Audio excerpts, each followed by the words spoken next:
Hello everyone, and welcome back to another video.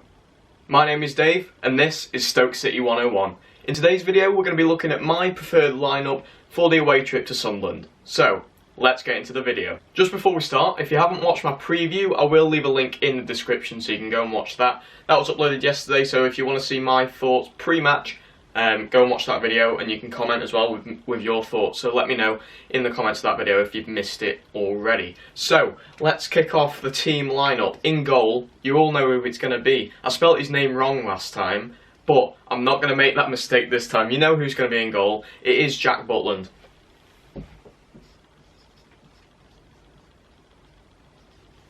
Obvious choice, really. There's no one else to go in goal. You got to go for Butland. He's the only goalkeeper, really, that we're going to have in goal. So, he cements his place in there, as he will do all season. Touching wood that he doesn't get an injury. But he's going to start in goal. At left back, well, I'm going to put the whole back four in, and then I'll talk about them afterwards. So, I'll just put the back four on now.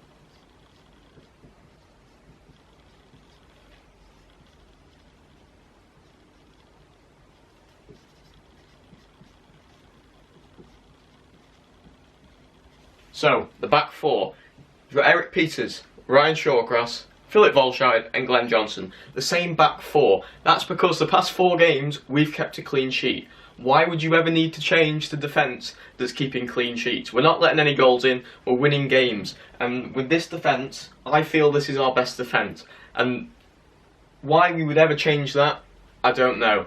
But that's why the same defence is starting. I would not change a thing with our defence this season so far. So I'm going to stick with the same ones. I'm going to put the 2 defensive midfielders in now, and then I'll get back to you as I did before.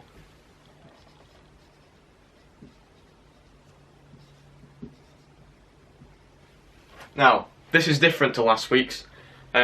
I got a bit of stick because I put Jeff Cameron in last week. Now, I didn't think Charlie Adam was going to play as well as he did against Southampton. I thought he played quite well. So that's why, for me, he's going back into the team in my lineups.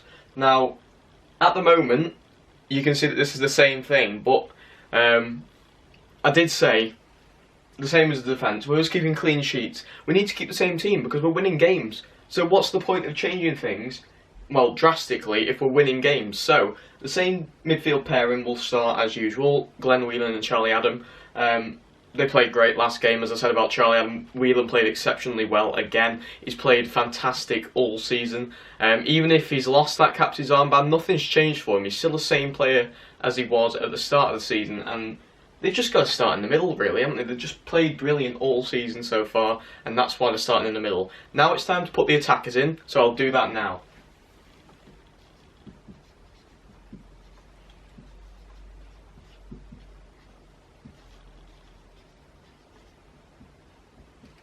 So, our attacking midfield 3, we've got Marko Arnautovic, Bojan and Xherdan Shaqiri. Again, the same. Now, I did contemplate dropping Shaqiri, but I thought about it, and I was like, has he actually played that bad? No, he hasn't. Yes, he isn't scoring goals, he's not getting as many assists as we would like, but we have got Bojan and Arnautovic that are doing that. And Shaqiri's still doing quite a lot of the things that we want him to do. He's beating the man every single time. We saw him against Southampton. He was beating Bertrand every single time. He played fantastically well. It's just we highlight the chances that he misses because he's such a big player for us. Like, he's a £12 million man. Like, that's a massive signing for us. So we expect him to be doing everything we want every week. But I kind of feel we're putting too much pressure on him. He is starting to show why he's worth that much now. And I think if we leave him, just leave him in the side, he'll start doing what he does best, and that's scoring goals, getting assists, and just causing havoc on the right hand side. He's fantastic. I think he'll be a fantastic asset for us all season, and we just need to leave him, and he's going to be fine. And that's why he gets another start for me. Bojan, that goal was fantastic. The little heel flick, only he could do that. There's only one man that could have done that. I said that in my review. It was fantastic goal. That's why he starts in the middle again. Kind of slow at the moment still, but he's getting there. With the goal last week, it shows he is getting back to his best. That's why he starts in the middle. Marko Arnautovic, I did say in my preview yesterday that he needs to be more clinical at Sunderland, and he could be the man to watch if he gets more clinical. He could be a vital asset for us in this game. But he has got to start on the left-hand side, regardless of how well he's playing. I think he's better than Afellay, although he did show something. He was in my mind saying Afellay could start in the middle, but I can't drop any of these three this week for the game at Sunderland. So I'm going to put my striker in, and then I'll talk to you after. Now, that's a different name to last week, isn't it? Mame Biram Diouf, I would start up front this week, just for that injection of pace. John Walters played last week, he did his job. He kept Van Dijk out of the game. That was his job. It wasn't to score goals in that game.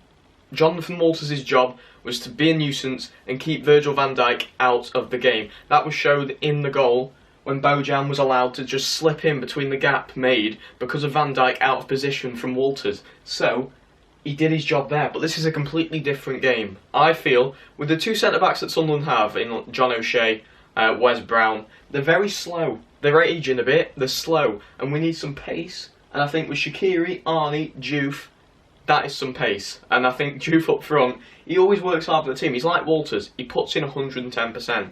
So if you put either of them up front, they're always going to work for you. And I think this is time for Diouf. He came on at Southampton, he looked okay. Not going to lie, it wasn't his best, but he didn't have time to do much.